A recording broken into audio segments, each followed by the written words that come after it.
pressão maior. E aí, às vezes, lá na indução a gente não consegue perceber. O que a gente quer ver com a gasometria ideal é justamente se essa troca está correta, né? Se a quantidade de CO2 e CO2 está correta. Isso vai mostrar a função do ar, não só do ar, né? A difusão, se esse oxigênio está difundido adequadamente. E por que é importante isso? Porque alterações do pH, eles não têm uma condição de hemoglobina. Numa situação normal, se eu tiver uma pressão interna de 40, eu consigo saturar 70% da minha hemoglobina. Quando o meu pH, nesse caso, quando o meu pH cai, você jogar mais aumenta e o pH cai, com os mesmos 40 eu só saturo menos de 60%.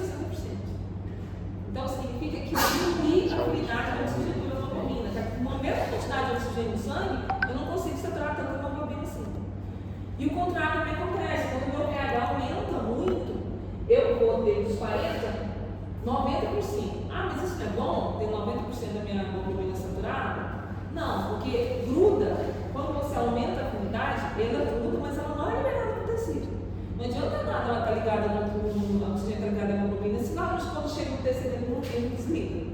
Ele tem que ligar, ser transportado, chegar no tecido liberado. Então, o aumento ou diminuição da afinidade do oxigênio pela hemoglobina altera a oxigenação do tecido. A gente tem que manter perto de pH normal. Outras situações que alteram, por exemplo, em lugares de alta altitude, a gente tem uma diminuição da afinidade do oxigênio pela hemoglobina. E aí a gente tem um pouco antes, né, de aumentar a produção. Quando a gente jogar muito, ou você vai no dia de ouro, ou você vai antes aumentar a sua produção. Aquela saturação, é o oxigênio ligado à hemoglobina. Ele não é o oxigênio que ele chega no tecido. Ele ajuda a gente a ver se a quantidade de oxigênio tem uma quantidade de oxigênio. É, 94. Assim tem uma alteração de 94. Aí se só aquela quantidade. Se você estiver, por exemplo, com uma hemoglobina baixa, ele está lá anêmico, tiver uma quantidade de oxigênio baixa, mas ele está numa situação de alcalose, ele está respirando rápido, esse oxigênio vai se ligar, se pode dar uma saturação, vai estar saturando 98%. Porque ele tem pouco oxigênio, mas ele tem pouco hemoglobina. E como ele está em alcalose, está ligado. Aí se olha que é 98%, maravilha nada. Isso não está chegando no tecido.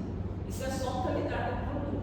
Então, muito cuidado com só olhar a saturação do oxigênio. Saturação normal não significa que está chegando no tecido. Saturação baixa, a gente tem certeza que não está chegando. Se o transportador não está nem transportando, imagina chegar no tecido. Mas de fato a saturação está normal, não significa que ela está sendo liberada no tecido.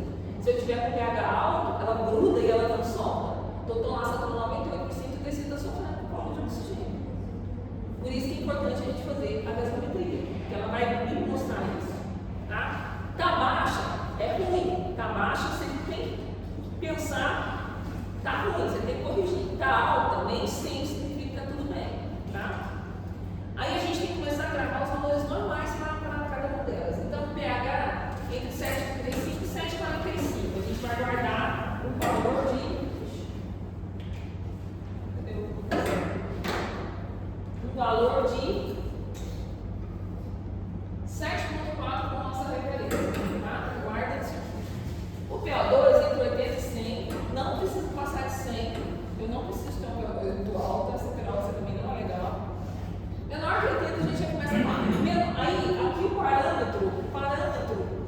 PO2 e PCO2 a 50. O que a gente considera insuficiência respiratória? PO2 menor que 50, PCO2 maior que 50. Maior que 50. Usa 50. Ó, 7,80 a 150 de PO2 está muito baixo. 7,35, 45, 50 de PCO2 já está aumentado. Então, guarda 50 como um sinal de insuficiência respiratória, tá? O PO2, o PCO2, a gente vai utilizar pH, PCO2 e bicarbonato. São as três coisas que a gente olha na gasometria. O que é gasometria? A relação do pH pelo pH é essa relação. Então, esses três vocês têm que virar um valor. Aqui, 7,4, menos que 7,35 acidose, mais que 7,45 alcalose. O bicarbonato tem que cair entre quanto? Entre 22 e 28. Gente, geralmente 22 e 26. Vamos usar como bicarbonato de 24. Tá? para o pessoal 2 de 35 para 45, vamos usar para o pessoal 2 de 40. Esses são os cortes que a gente vai utilizar, para mais ou para menos. Grave nesses números, tá? Então, pH de 7,4, PCO2 de 40, bicarbonato de 24, e aí a relação. Esse oxigênio que não está ligado à hemoglobina, ele serve para quê? Só o PO2? Ele só serve para sair levada do tecido. Sem ser a saturação. Esse aqui é o PO2 que está limpo no sangue. É o que está limpo. É o que está limpo no sangue, tá? Aí, lembra dessa equaçãozinha do Henry sobre reservoir? Era o pH. Então, qual que é o pH significa?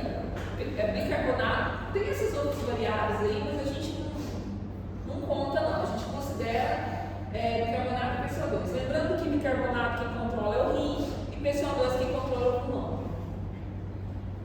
É o rim que segura ou excreta o bicarbonato para manter o pH. E é o pulmão que ventila mais e ventila menos para manter o pH. O rim, ele é muito potente, mas ele é lento. Ele demora horas para entender que precisa controlar o pH. O pulmão, ele é rápido, só que o que acontece? Dá para fazer assim muito tempo? Não. Ele é rápido, ele é potente, mas ele entra em colapso rápido. Então, eu estou com distúrbio metabólico. O meu bicarbonato está alterado. Eu preciso ventilar mais. Eu estou com uma acidose, eu preciso ventilar mais. Eu não consigo ficar respirando rápido muito tempo sem entrar em fadiga. Então, por isso que a gente tem que corrigir o bicarbonato. O rim demora para reagir. Eu estou acumulando PCO2. O rim, até ele controlar o bicarbonato, demora horas. Tá? O que eu tenho que fazer? Ventilar esse paciente mecanicamente. Porque até o rim funcionar, o paciente entra em colapso. Então, o rim, ele é potente, só que ele é lento, ele demora para agir. E o pulmão, ele é rápido, mas ele fica agindo muito rápido. Isso se mantém, se tiver tudo bem no rim, tá? Se eu estou com um paciente com distúrbio metabólico, um distúrbio ventilatório, e ele não sobe ou desce o pH de acordo com a necessidade, é porque o meu rim também está lesionado. É uma balança. Para a gente manter, para manter a balança, se esse aqui sobe, o que vai acontecer com esse aqui? Vai equilibrar. Se eu subo esse aqui, eu tenho que subir esse aqui também. Se eu desço, eu tenho que descer também. Então, para manter o equilíbrio, se um sobe, eu tenho que subir também. Entende isso? Tá? Então, nos distúrbios que eu tenho compensação para manter o pH, eu tenho os dois no mesmo sentido. Você deve colocar certinho, ela vai estar no mesmo sentido. Se eu tenho uma certa placenta para baixo, eu tenho dois distúrbios associados, com um distúrbio misto. E eu tenho as duas coisas voltando ao pH. A gente vai terminar isso para entender, tá? Então o rim, ele tem um papel de controlar o H+. Então ele impede a perda de bicarbonato, porque se eu seguro o bicarbonato, ele se liga ao H+, forma H2CO3 e água. HCO3 e água, entendeu? Então, se eu tenho muito H+, eu seguro o bicarbonato para tamponar o H+. Se o rim estiver funcionando bem. E na alcalose, o que acontece? Na alcalose está diminuindo o H+. Eu estou com pouco H+. O que acontece? Eu tenho que jogar um pouco de bicarbonato fora. Eu vou jogar o excesso fora para não tamponar mais ainda o pouco H+ que eu tenho. Então eu vou eliminar. Tá? Não, na hemodiálise é quando você tem disfunção renal. Aí se você tiver disfunção renal, você precisa controlar isso aí. Mas geralmente a gente chegou no bicarbonato. Tem que estar disso. Na alcalose, então, como tem uma redução do H+, eu vou jogar bicarbonato fora. Na acidose, quando tem um aumento da H+, eu vou segurar esse bicarbonato para tamponar o H+. E o bicarbonato, ele não tampona só o H+, ele tampona os outros ácidos também. Ele é o nosso principal sistema de tampão. É ele que mantém o pH dentro do ideal. Tá? Além do bicarbonato, eu tenho proteínas e hemoglobina, só que é pouco potente e rápido. Tem o pulmão lavando, jogando o PCO2 fora, só que eu não consigo ficar respirando rápido por muito tempo. E tem o sistema renal, que ele é potente, mas eu vou falar com você, ele demora algumas horas para funcionar. Então, em situações emergenciais, a gente tem que acabar atuando para diminuir esse PCO2. O pH ele vai avaliar se eu tenho acidose ou alcalose. Eu posso ter alcalemia, excesso de bicarbonato, sem alterar meu pH. E eu posso ter acidemia, excesso de ácido, sem alterar meu pH. Quando eu altero o pH, eu chamo acidose. Então, a acidose é a alteração do pH. As custas de. Aí eu chances de muito ácido ou pouca base. Entendeu? Eu posso ter uma acidose porque eu tenho muito ácido ou porque eu tenho pouca base. E aí a gente vai entender isso fazendo os exercícios. O pH, ele mostra o grau de compensação. O paciente compensar, pH normal, não significa que ele não está com excesso de ácido ou de base. Significa que ele está compensado. Então vocês não têm que olhar só no pH, não. Vocês têm que olhar no bicarbonato e na PCO2. Tá? O pH normal está compensado, mas ele ainda tem distúrbio, ele ainda tem excesso de um de outro. Por isso que a gente tem que olhar os valores. Que vai ser, o nosso parâmetro vai ser 24 caindo. A PO2, ela varia. A PO2 que eu vejo no sangue é aquela que entrou pela BPAL e chegou no alvéolo e passou para o sangue. Então ela estima a função alveolar. Se eu tenho alvéolo funcionante, se eu tenho diminuição de alvéolo funcionante, se eu tenho edema pulmonar, uma pneumonia, eu vou ter menos oxigênio alveolar. Então eu vou ter menos oxigênio no sangue. Então ela indica que tem hipoglicemia. E ela também mostra a capacidade de fusão. Se ele não está chegando no sangue, é porque ele não está passando do alvéolo para o sangue. Então ela mede a capacidade de fusão. E ela mede shunt. A gente falou que shunt é aquela área que é perfundida, mas não é ventilada. Tem sangue passando, mas como não tem um alvéolo trazendo oxigênio, o PO2 vai ficar baixo. Então ela me mostra o grau de shunt anatômico e shunt patológico também. Tá? A PCO2, ela já me mostra a capacidade de ventilar, a capacidade que eu tenho de jogar o ar fora. Então, se eu respiro lento, eu acumulo CO2. Se eu respiro rápido, eu elimino CO2. Então, o PCO2 ele indica a minha capacidade de respirar. Tá? E o CO2 ele é muito difusível. Então, se eu respirar, eu jogo fora. Ele não fica preso se eu respirar normal, eu jogo fora. Então, ele é mais difusível que o próprio CO2, que o próprio oxigênio. O que vocês acham que é pior? Baixo oxigênio ou excesso de CO2? Excesso de CO2? Vamos pensar. O oxigênio ele alimenta a célula, certo? E o CO2? Ele é excreta. É mais visível você ficar sem comer ou sem fazer cocô? Eu sei que é tosca essa regra, mas entendeu? A falta de oxigênio é muito mais visível do que o acúmulo de CO2. Você ficar com o intestino preso, você vai ficar incomodado, mas você pode ficar. Mas a falta de alimento é sempre de causar muito mais lesão. Acho que não, porque você consegue ficar constipado até umas 3 semanas. Agora, ficar sem comer, você consegue ficar por 40 dias. Então... Sem comer totalmente? Sim. Então acho que é mais perigoso você ficar. Fica uma semana sem comer, você morre. Se eu tirar de novo. Não morre não, professor. Agora fica uma semana sem morrer.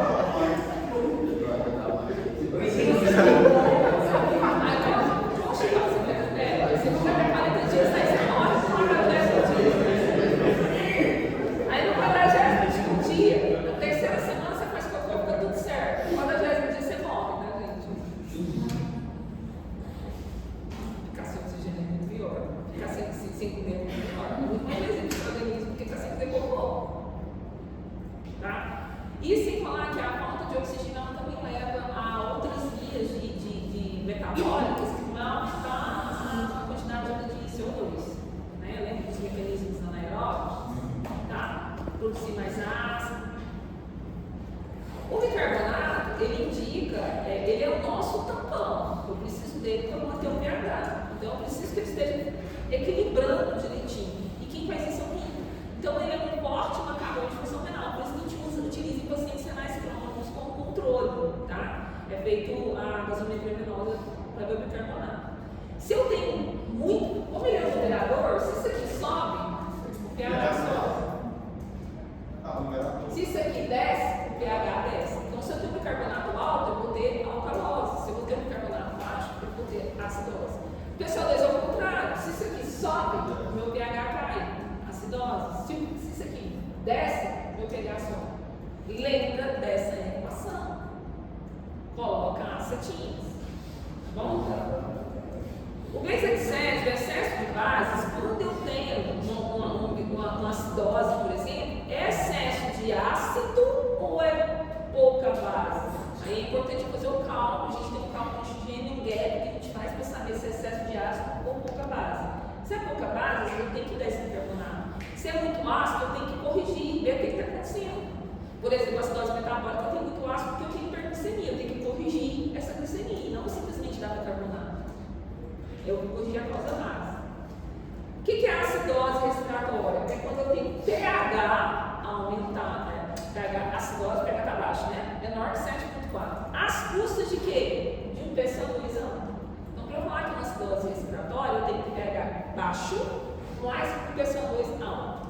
Se é uma alcalose respiratória, é o contrário. Eu vou ter um PCO2 baixo e pH alto. O que causa acidose?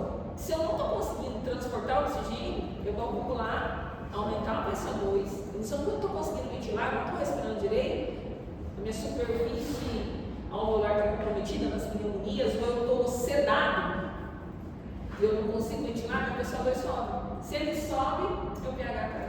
Isso é uma acidose respiratória. Inicialmente a pneumonia ela dá acidose respiratória? Não, porque inicialmente o que eu faço para compensar?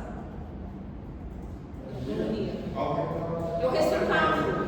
E esse respirar rápido joga menos muito CO2, mas sai CO2. Porque ele é altamente fusível. Então, inicialmente na pneumonia tem uma alcalose respiratória. Se você tiver acidose respiratória na pneumonia, é porque você já está entrando em fadiga já.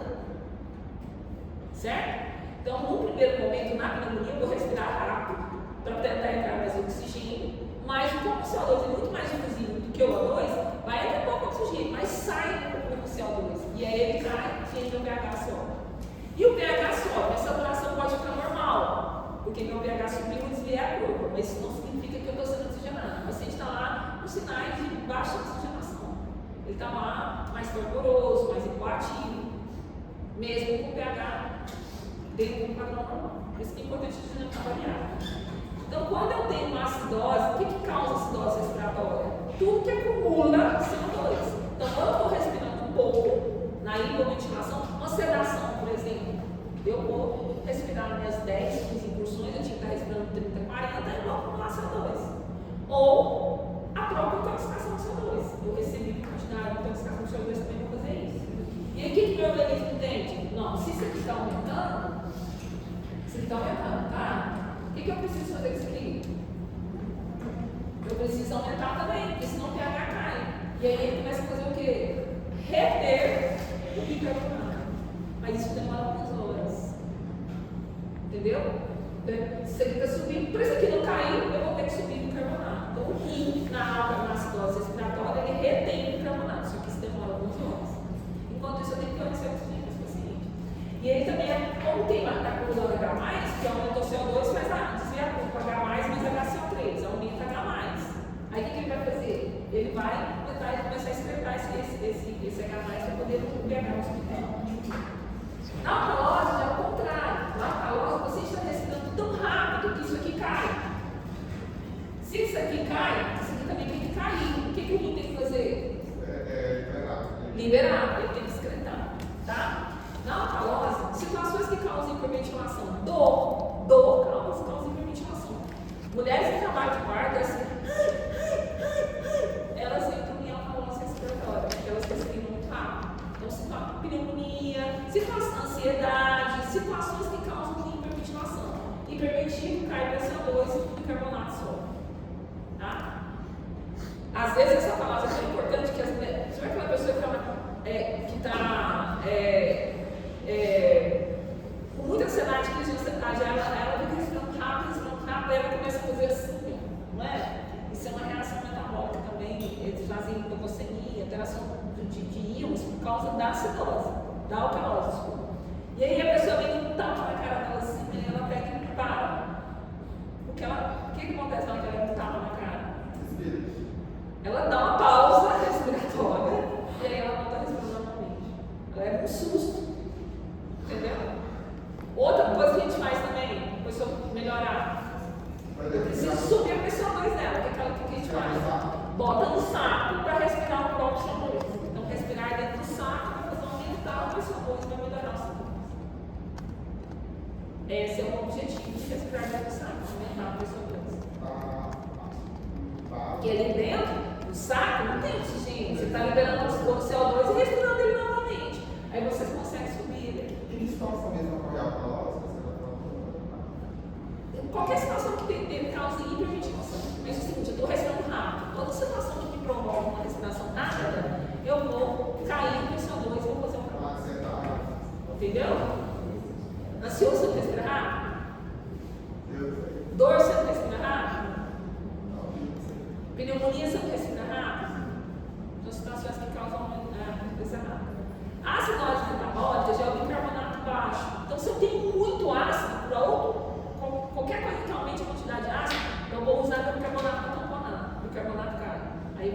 acidose metabólica. Isso aqui está baixo, isso aqui está baixo.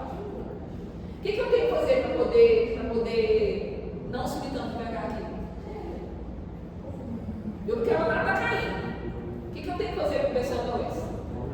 Cair também. Como é que eu faço isso? Por que será que o paciente com diabetes hipertensivo? Mecanismo compensatório. Ele hiperventiva para poder compensar o bicarbonato que está caindo. Porque o diabético tem tanto ácido por causa do diabetes que o bicarbonato dele cai, porque ele começa a usar o bicarbonato para tamponar esse ácido. E aí, mesmo usando todo o bicarbonato dele, aí ele precisa compensar aumentando a ventilação. Por isso que o diabético tem aquela respiração rápida. Tá?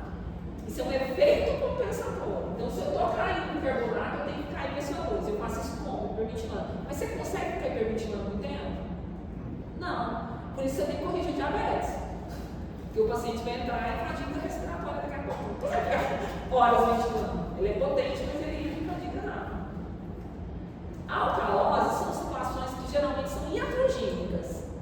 Entendeu? Geralmente a alcalose metabólica, você tem outros distúrbios, ou você deu bicarbonato sem precisar. Você não esperou o seu mecanismo compensar e deu. E depois que você deu, não dá para tirar. Então, muito cuidado, o bicarbonato ele é muito utilizado em paradas prolongadas. Hoje a gente não usa mais, a gente só usa o bicarbonato quando o pH está muito baixo. Por quê? Se o rim estiver legal, nas próximas horas ele vai compensar. E aí, para tirar o bicarbonato é muito complicado. Como é que eu vou tirar o bicarbonato? Se for para diálise. Entendeu? Então, a alcalose metabólica, geralmente ela é. E tem como. Não, isso aqui está subindo. Isso aqui está subindo. Eu vou subir o PCO2. Aí eu vou fazer assim, ó. Você consegue? Não, ninguém consegue. Fica sem respirar. Não tem como eu provocar uma hipoventilação para o meu PCO2 subir. O que eu posso fazer? Sedar esse paciente, colocar ele na ventilação e controlar a frequência dele. Mas vocês acham que isso é legal? Não é, gente. Porque eu vou reter esse CO2, mas o meu oxigenação vai ficar prejudicada. Então, muito cuidado com as reposições de bicarbonato. A alcalose metabólica, geralmente, ela é iatrogênica. Eu fiz uma cagada, entendeu? E outra coisa, o organismo, ele nunca hipercorrige. Se você tem uma acidose e vai para uma alcalose, a acidose metabólica vai para uma alcalose metabólica, você pesou na mão. Porque o organismo sozinho, ele máximo que ele faz é controlar. Ele nunca supercorrige. Eu não passo um distúrbio de um para outro, o meu organismo sozinho. Eu pesei a mão no tratamento. Se esse distúrbio ele mudou, é porque eu fiz alguma coisa a mais. Porque o organismo sozinho, no máximo que ele faz é hipercorrigir. Quando ele tem condição para isso. Não vai de um extremo ao outro. Não vai de um extremo ao outro fisiologicamente. Você pesou na mão, você deu alguma coisa a mais. Certo? Esse aqui é um resuminho daquilo tudo que eu falei. E a gente vai treinar. Lembra os valores que eu falei? 24, 40, 7.4. Tá? Nós vamos treinar os exercícios, vocês vão entender um pouquinho melhor. Então, o mecanismo compensatório. Por exemplo, o paciente com insuficiência pulmonar, ele começa a fazer o quê? Ele está retendo CO2, certo? Não é isso? Ele está retendo CO2. Se ele tem insuficiência pulmonar, ele fica respirando rápido. Chega no ponto que ele começa a produzir ácido lático. De tanto respirar, o músculo dele libera. Aí, quando ele tem insuficiência, aí ele está com a CO2 aumentando, tá? Sim. Aí, tá. E ele começa a produzir ácido lático. Esse ácido é o máximo. Quem que vai tamponar ele? O bicarbonato. Aí o que acontece com o bicarbonato? Fica. Ele cai. Isso é acidose. Entendeu? Eu estou com duas coisas provocando minha queda do pH. O aumento do PCO2 e a queda do bicarbonato. Então, se a certinha estiver em sentidos opostos, você tem um distúrbio misto. E esse distúrbio é qual? É a acidose. Por que é acidose? Porque o pH está menor que 7.4. Entendeu? Pode acontecer também o contrário. Por exemplo, eu dei muito bicarbonato, eu estou hiperventilando aqui. Eu estou hiperventilando, isso aqui cai. E aí eu peguei e fiz o quê? Dei bicarbonato sem precisar. O que eu vou ter? Uma alcalose. Porque eu tenho alcalose porque a CO2 está baixa e tenho que ter bicarbonato. Eu não esperei o paciente compensar e dele bicarbonato para ele. E o rim dele começou a recolher isso tudo, tá? São os mecanismos compensatórios. Tá. O equilíbrio das bases é manter o equilíbrio. O que é equilíbrio? pH dentro da faixa normal. O que é o pH dentro da faixa normal? Entre 7,35 e 7,45. Se ele está próximo, se ele está compensado, o pH está entre 7,35 e 7,45. Se ele não está, se ele tem uma compensação parcial, isso aqui vai estar alterado, mas o pH ainda está fora da faixa de normalidade. Se ele não está compensado, então vamos lá. Eu vou desenhar. Tá, aqui é o pH. Nossa, tá tão ruim isso aqui. Pega o outro pincel ali. O preto tá aí em cima, professor. Tá, não?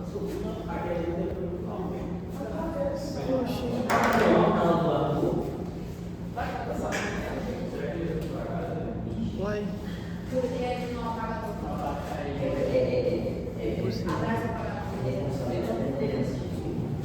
Verdade.